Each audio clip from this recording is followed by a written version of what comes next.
Justiça Federal condena a Vale a pagar 18,9 milhões de reais. Nós vamos ao vivo com o repórter Vônios Mascarenhas. Vônios, bom dia. Qual o teor dessa ação? Bom dia, Cristiane. A Justiça do Trabalho condenou a Vale a pagar 18,9 milhões de reais por dano moral coletivo, em processo iniciado há 2 anos. A decisão foi assinada pelo juiz da 7ª Vara do Trabalho, Dr. Francisco Tarcísio Almeida, atendendo à ação movida pelo Ministério Público do Trabalho. Esse valor corresponde a 0,05% do lucro obtido pela companhia no ano de 2011. A Vale ainda poderá pagar multa no valor de R$200 mil, com um teto máximo de R$20 milhões por dia, caso descumpra as 31 obrigações de fazer listadas pelo Judiciário, a contar num prazo de 60 dias após a notificação oficial. Entre as obrigações, destaca-se a implantação do Programa de Prevenção de Riscos Ambientais e de medidas de prevenção de acidentes e doenças de trabalho. Em nota, a Vale informou que não foi notificada da condenação e que, portanto, só fará sua manifestação após a comunicação oficial do Judiciário. A mesma nota também informa que a Vale procura atuar de forma responsável com todas as pessoas e grupos com quem mantém interface e que também mantém o devido respeito e observância às questões socioambientais e relativas à segurança do trabalho. Cristiane. Obrigada, Vônios, pelas informações. A SMTT entregou à Comissão de Transporte da Câmara de Vereadores um relatório sobre a situação do sistema de transporte da capital. O relatório é resultado de uma auditoria feita pela Secretaria de Transportes e aponta as principais irregularidades. Os transtornos para quem depende do transporte público em São Luís são diários, desde a espera, a correria para não perder o ônibus e a superlotação, fora os assaltos. Este ano já foram mais de 620 contra 260 em todo o ano de 2012. Hoje em dia eu posso dizer, além da lotação, os ônibus cheios demais, tem a demora e os assaltos, que a gente corre o risco de sair e não voltar para casa, porque está tendo muito assalto mesmo. Hoje em dia, para a gente sair de casa de ônibus, é dizer assim, a gente vai sair e não sabe se vai voltar. De acordo com a Secretaria Municipal de Trânsito e Transportes, 740 mil pessoas utilizam o transporte coletivo em São Luís.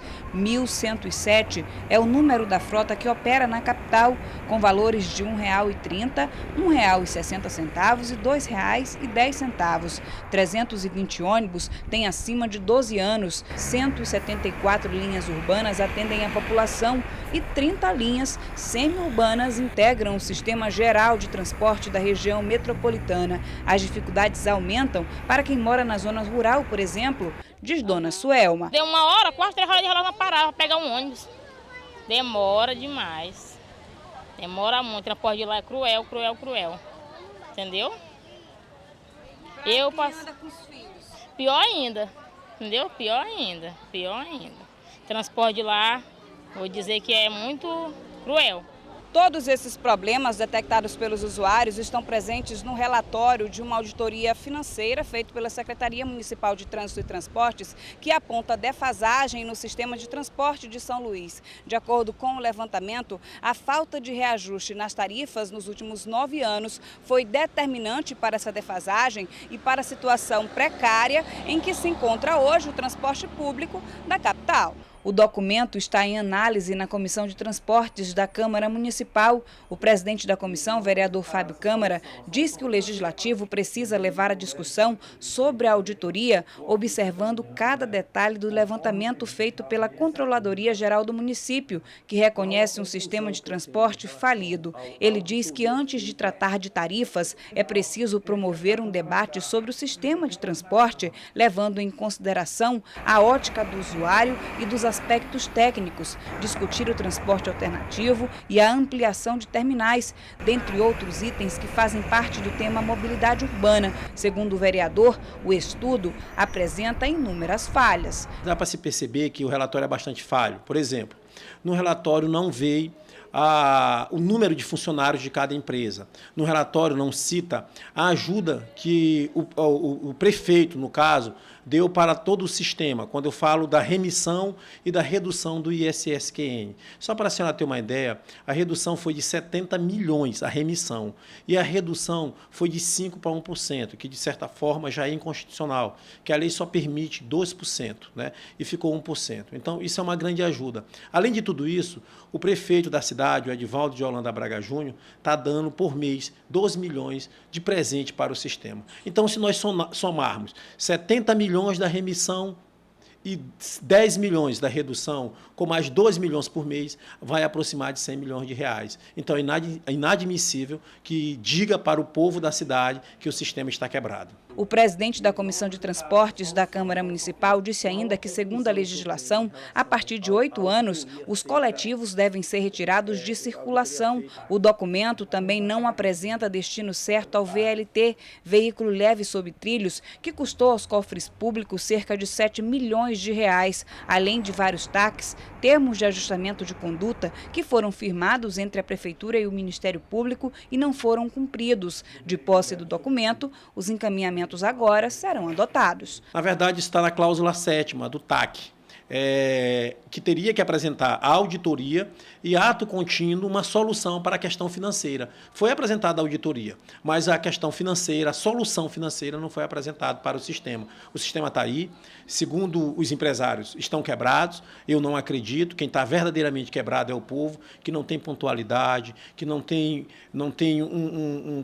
um trânsito que flui, os funcionários, as pessoas que usam o sistema não estão satisfeitos, basta olharmos bem aqui no terminal, se nós olharmos, estendermos um pouquinho, nós temos o VLT que está parado, 7,5 milhões de reais, dinheiro meu, dinheiro seu. Bom, vale o que a população vem falando a respeito do transporte público. A gente sabe que a população de São Luís vem sofrendo muito com a atual condição do sistema de transporte de São Luís. E vale também a gente lembrar, né, que o Poder Executivo ele não dá ajuda e nem presente. Ele promove políticas públicas, que está na fala aí do presidente da Comissão de Transportes da Câmara Municipal. O juiz federal Ricardo Felipe Rodrigues Maceira, da 8ª Vara da Justiça Federal do Maranhão, concedeu liminar determinando que a Prefeitura de São Luís, o Estado do Maranhão e a Empresa Brasileira de Infraestrutura Aeroportuária Infraero adotem medidas para a remoção do lixo, recuperação e manutenção das áreas vizinhas do aeroporto Marechal Cunha Machado, em São Luís. A decisão atende a um pedido do Ministério Público Federal que constatou que a existência de depósitos irregulares de lixo, granjas e matadouros no entorno do aeroporto atrai aves, comprometendo a segurança das operações aéreas. A liminar, o magistrado estabelece as medidas que cada um desses entes precisa adotar. Ao município, o juiz determinou que remova os resíduos sólidos dos arredores do aeroporto. Ao Estado, a determinação é para a fiscalização dos empreendimentos situados ao redor da área de segurança aeroportuária, evitando o lançamento de resíduos na área. A Infraero cabe a eliminação de depósitos irregulares de lixo dentro da área de sua propriedade e também que recupere os danos identificados no muro do aeroporto. Bom, nós vamos ver agora os assuntos que marcaram a primeira sessão plenária da semana. Os deputados comentaram a respeito do aumento do PIB do Maranhão. O deputado César Pires falou sobre a violência em Bom Jesus das Selvas. A juventude se rebelou, protestou, contestou, pinchou a prefeitura e, em contrapartida, foi agredida pela polícia, presos, menores, incluso menores impúberes, o que é pior ainda. Ali era, na verdade, um local onde as pessoas se reuniam. De forma translocada, sem princípio, a prefeita municipal, numa maneira de afrontar e mostrar força à população, ao invés de procurar um terreno apropriado para a construção da delegacia, afronta a sociedade, destrói uma praça e ainda coloca num local inadequado em frente a uma escola. O presidente Arnaldo Melo pediu um minuto de silêncio pela morte do ex-prefeito de Rosário, Orlando Aquino. Ele faleceu na tarde de ontem, aos 90 anos. Orlando Aquino foi deputado estadual por 5 vezes. Eu solicito que todos os presentes se postem de pé para que possamos render um minuto de silêncio em homenagem ao ex-deputado Orlando Aquino, pessoa que muito contribuiu para o estado do Maranhão.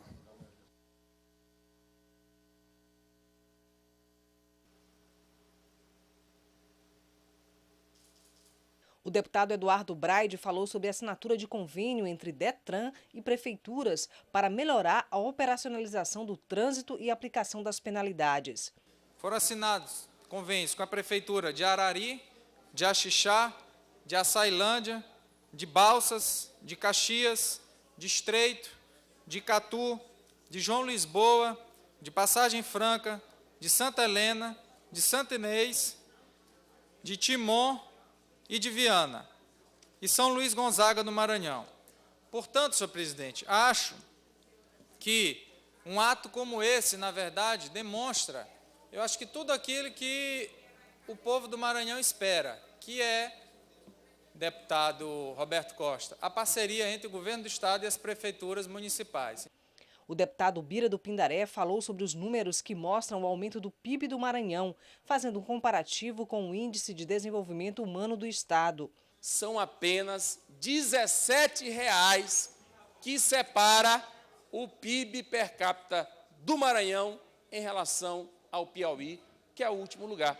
Portanto, nós podemos considerar que o PIB per capita do Maranhão está em último lugar, empatado tecnicamente com o Piauí. Em último lugar. Então, não adianta dizer que o nosso PIB cresceu, que nós somos a 16ª economia do Brasil, porque, infelizmente, o povo do Maranhão não está participando deste banquete. Roberto Costa também comenta o aumento do PIB. Em vez de criticar que nós passamos pelo Piauí, nós temos que agradecer. Se nós não conseguimos ainda, deputado César Pires, passar por outros estados, é porque teve governo de oposição nesse estado que não deram a sua contribuição para que o Maranhão tivesse essa rota de crescimento. É muito fácil se buscar uma falha e um defeito num momento importante do estado, para desmerecer o nosso estado, para desmerecer a nossa população. Mas cobrar a responsabilidade pessoal de cada ente público que teve responsabilidade com o estado e não fez, aí é difícil. É muito fácil olhar o presente e o futuro, mas é difícil olhar o passado. O deputado Otelino Neto também se posicionou sobre os números do PIB. Uma comemoração, porque o PIB do Maranhão aumentou e passou do Piauí. Perderam o senso do ridículo. Porque o Maranhão, primeiro porque o Maranhão continua, infelizmente, muito pobre, campeão nos piores indicadores. E depois, e eles devem saber disso, mas desinformam de forma deliberada, o PIB ele é um indicador muito mais econômico do que social. Ele tem as suas contradições. O fato do Maranhão ter melhorado um pouquinho no PIB não significa que melhoraram as condições sociais do povo do Maranhão. Marcos Caldas falou sobre os problemas na venda de ingressos para o jogo entre Sampaio e Santa Cruz. Como é que se compra o ingresso para assistir uma partida de futebol com a cadeira sentado em uma cadeira, mas a irresponsabilidade é grande porque ele não bota o número da cadeira, não tem número. Aí quem chegar primeiro senta, mas tem mais de 10 mil pessoas em pé. Quem vendeu esses ingressos? Quem é o responsável? Cadê o Ministério Público? Cadê o PROCON? De quem é a culpa? É da Federação? É da Secretaria de Esporte?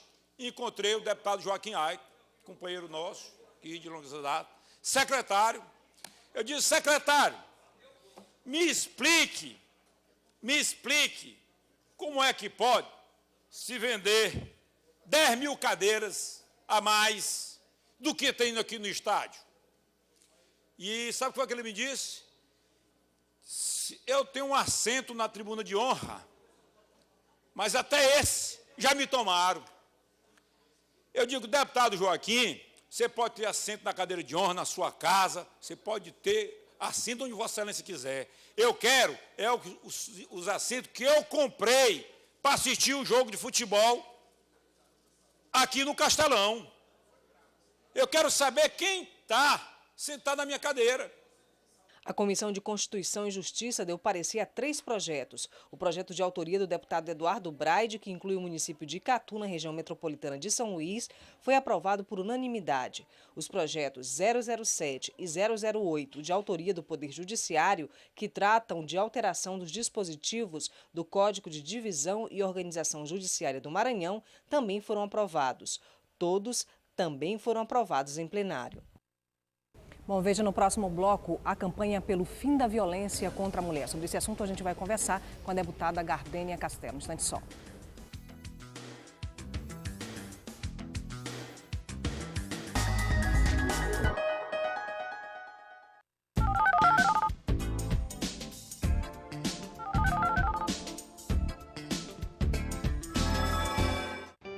Eu já registrei uns 30 filhos. Eu já perdi as contas. Só nesse mês, 7. Com o programa Pai Presente do Poder Judiciário, agora o reconhecimento de paternidade ficou mais simples e pode ser feito em qualquer cartório de registro civil. O objetivo é identificar os pais que não reconheceram seus filhos e garantir a todos o direito à sua identidade biológica. Mais 8. Pai Presente, o reconhecimento que todo filho espera.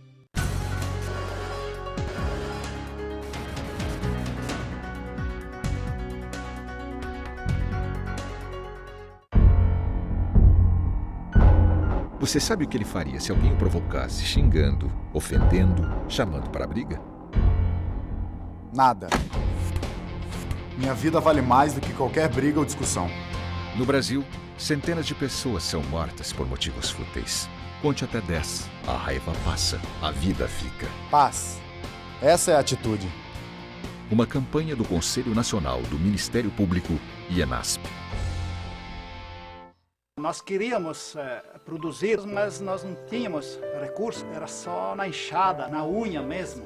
Foi quando surgiu os recursos do Pronaf, é que nós podemos investir mais nas instalações, mais na própria lavoura. O meu sonho, eu posso dizer que em parte eu já realizei. O investimento na agricultura familiar melhora as condições de vida no campo. Eu sou um exemplo que o Brasil melhorou.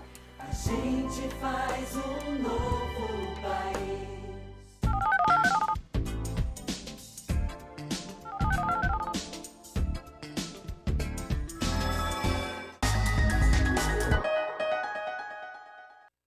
Bom, a cada 2 minutos no Brasil, 5 mulheres sofrem violência física. Cerca de 71% dos casos de homicídios praticados contra a mulher acontecem no ambiente doméstico. Ontem foi lançada a campanha 16 dias de ativismo pelo fim da violência contra a mulher. A cada 2 minutos, uma mulher sofre violência no Brasil. E a cada 2 horas, uma mulher é assassinada no país. Na maior parte dos casos, vítimas de violência de gênero. Infelizmente, uma rotina que todo mundo conhece e tem uma história para contar.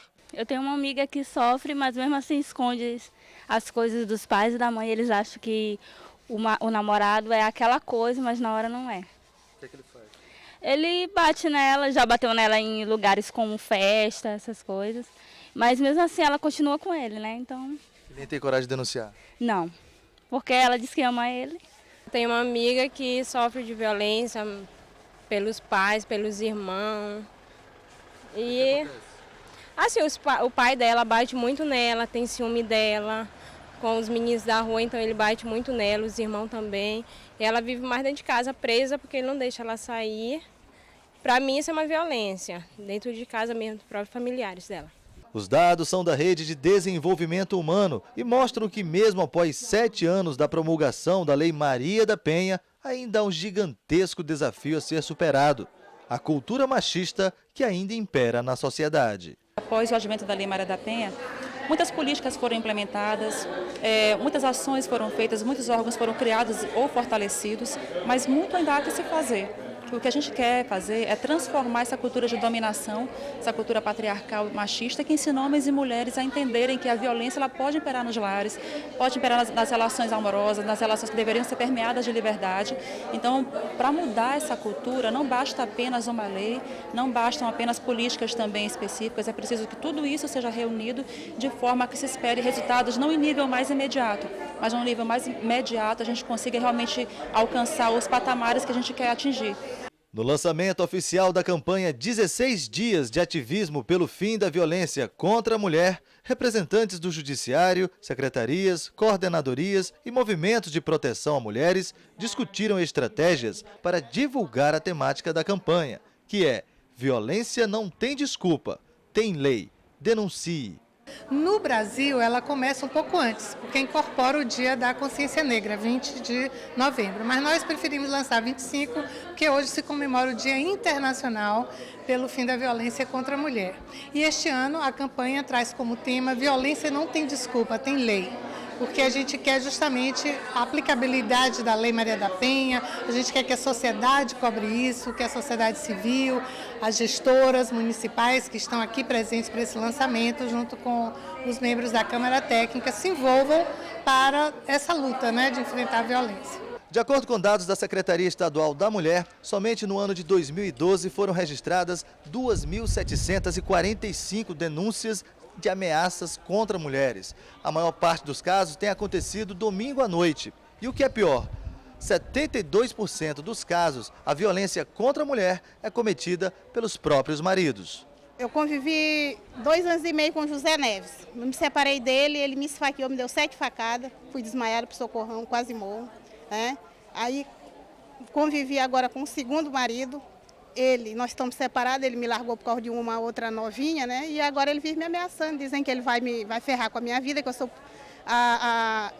ele vai ser o meu pior inimigo, entendeu? E que ele vai ferrar com a minha vida. E eu tô com medo, né?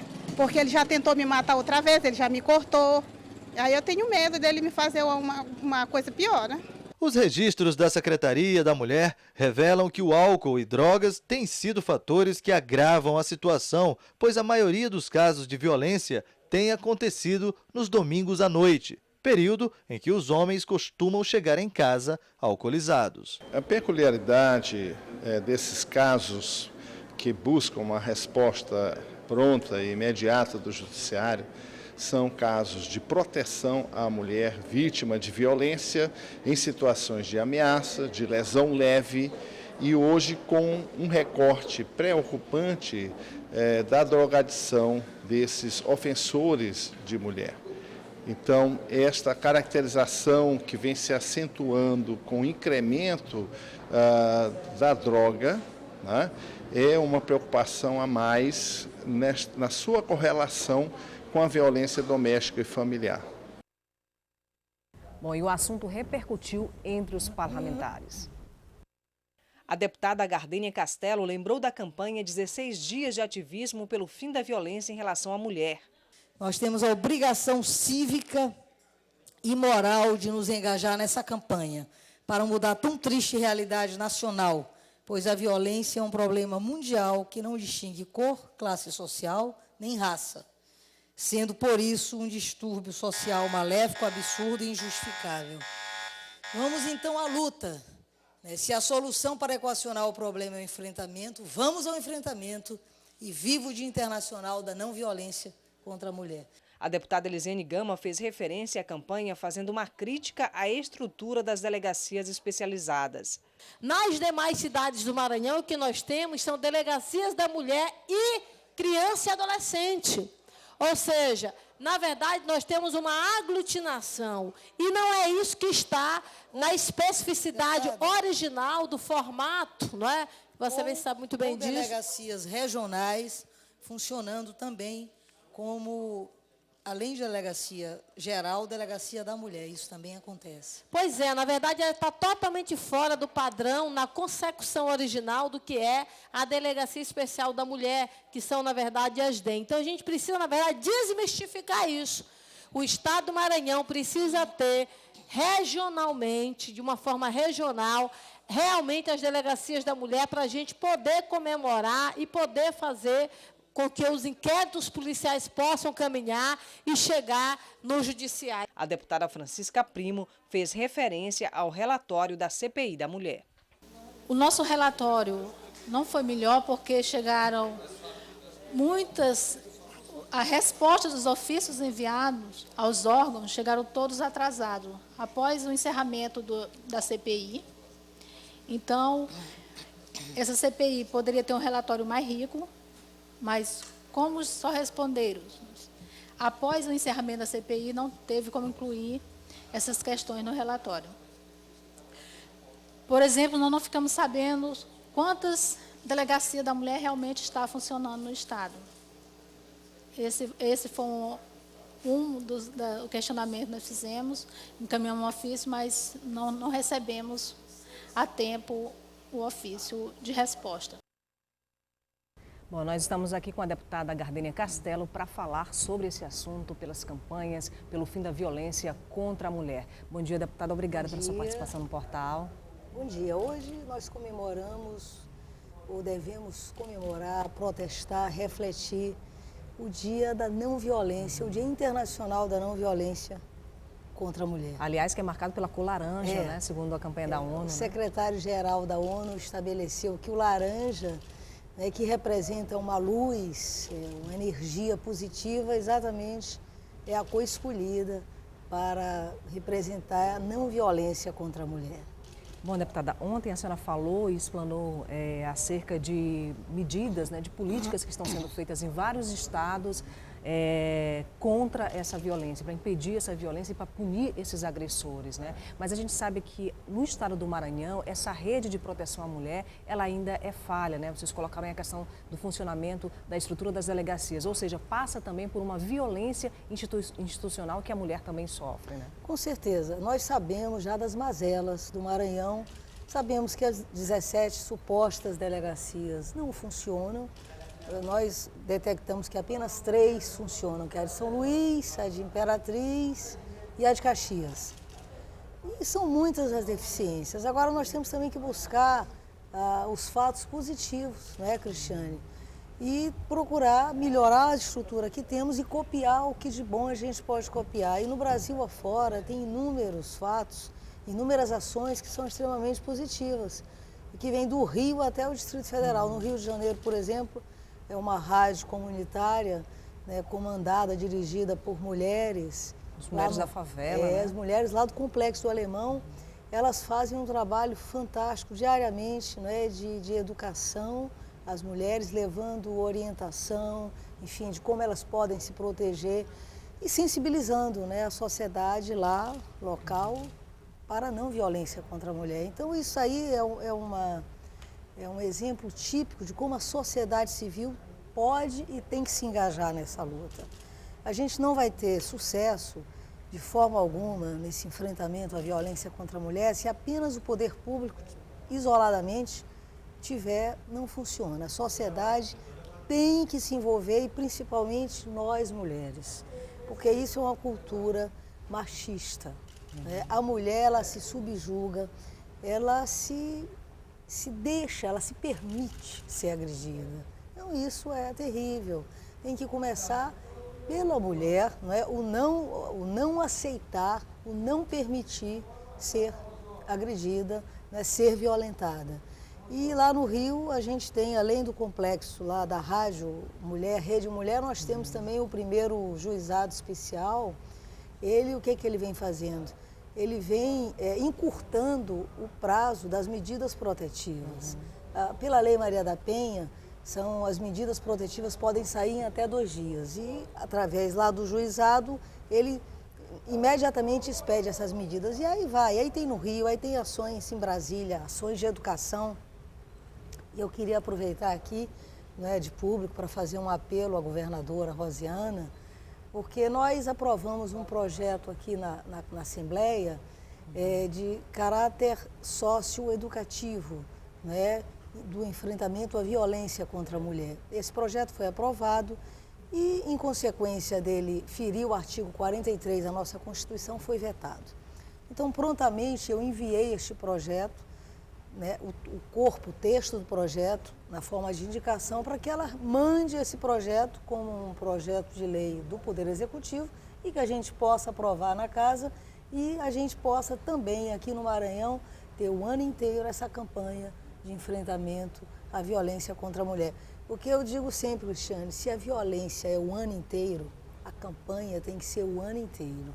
Ou seja, a informação tem que ser mais disseminada. Mais disseminada, em todos os cantos do nosso Maranhão. Deputada, a senhora deu o exemplo aí da rádio, né, no Complexo do Alemão, feita por mulheres, ou seja, pelas próprias protagonistas, né, as mulheres como protagonistas fazendo isso, e um mecanismo de comunicação popular, um mecanismo de comunicação alternativa em relação à grande mídia, porque muitas vezes a grande mídia, ela trata da questão como uma notícia espetáculo, né, mostrando essa violência da mulher como uma notícia que gera um produto que vai gerar lá audiência, né, isso se transforma num espetáculo, mas tem que se ver essa questão de uma outra forma, né, e fazer com que o combate à violência ele seja de fato naturalizado pelas pessoas e não a violência. Isso aí foi perfeito, essa tua colocação. Qual é a diferença? É que se as rádios, se a sociedade assume e se a mulher realmente vai protagonizar este papel, né, de enfrentar essa violência, aí sim a gente vai buscar a causa, né, e vai chegar, de fato, se não acabar, mas vai diminuir. Né, porque a grande mídia realmente interessa para ela é matéria e matéria de audiência. Né? E no caso de uma rádio como essa, comunitária, ela está lá no dia a dia vivenciando exatamente a rotina dessa mulher que é agredida. Né? E aí ela vai orientar a mulher o que a mulher tem que fazer para se defender, enfim, para se libertar. Que aí a questão é muito a liberdade. A mulher que consegue se libertar, ela jamais se permitirá ser agredida. Que aí vai exigir do próprio Estado políticas de inserção dessa mulher na sociedade, no mercado de trabalho. E já tem isso em alguns estados. Né? Alguns estados, inclusive, já tramita na Câmara e no Senado projetos que buscam a prioridade de qualificação no Serviço Nacional de Aprendizagem, no SENAI, né, no SENAC, no Serviço Nacional de Aprendizagem da Indústria e do Comércio, qualificação para as mulheres que são vítimas de violência doméstica. Como já tem projeto de lei também tramitando no Senado para estabelecer 6 meses de auxílio, né, auxílio para que a mulher sobreviva distante de onde ela está, se ela é vítima de agressão. Enfim, já existem, felizmente, alguns projetos interessantíssimos, como também já tem um projeto de lei proposto pelo movimento, na época da comissão, na CPI de violência contra a mulher brasileira, foi proposto um projeto alterando o Código Penal, nosso Código Penal de 1940, fazendo com que o feminicídio se torne o crime qualificado, ou seja, um qualificador do crime, né? Então, isso é fundamental, ou seja, todas essas ações, Cristiane, eu não tenho dúvida de que em breve elas vão estar colaborando para que, de fato, a mulher não seja frequentemente vítima dessa agressão descabida que ainda é nos dias de hoje. Deputada, a senhora participou ativamente da CPI, né, da mulher aqui desta casa. A senhora é otimista em relação à efetividade, né, do resultado dessa comissão? A gente tem um relatório aí produzido, né? Qual o próximo passo para se cobrar que essas ações, de fato, elas sejam efetivadas? Eu acho que o próximo passo é esse. É todos se envolverem. Como nós estamos aqui na Assembleia, como a gente viu a própria secretária da Mulher, Catarina Bacelar, que vem tentando fazer um trabalho, mas é preciso que tenha vontade política do governo, que tenha essa decisão de que o enfrentamento à mulher é prioridade. O enfrentamento à violência contra a mulher é prioridade, seja prioridade. Porque a secretária ela vem, né, desenvolvendo um trabalho interessante, importante, mas é preciso que a segurança também faça a sua parte. É preciso que as delegacias funcionem. Né? É preciso que as delegacias tenham recursos humanos para trabalhar nas delegacias, que tenham espaços adequados, de fato, para cumprir o que diz os normativos das delegacias especializadas da mulher, que não vêm sendo cumpridos. Agora, é claro que isso aí, Cristiane, só vai acontecer se toda a sociedade cobrar, se nós aqui na Assembleia também fizermos o nosso papel, permanentemente, não só nos 16 dias de ativismo, mas todos os dias, o ano inteiro. Né? E aí vale aquele velho ditado popular, né? Água mole tanto bate em pedra dura, até que fura. Até que fura. Né? Então vamos pintar o mundo de laranja, né? Vamos pintar o mundo de laranja, né, para trazer uma luz forte e vibrante para banir essa chaga que é a violência contra a mulher de uma vez por todas da nossa sociedade. Deputada, muito obrigada pela sua participação aqui no Portal da Assembleia. Daqui a pouquinho a senhora vai estar trabalhando aqui no plenário da Assembleia. Muito obrigada. Obrigada, Cristiane. Bom, o Portal da Assembleia vai ficando por aqui. Daqui a pouquinho, às 9h30, você acompanha a transmissão ao vivo da sessão plenária, onde você pode acompanhar o trabalho do seu parlamentar. Um ótimo dia para você e até amanhã.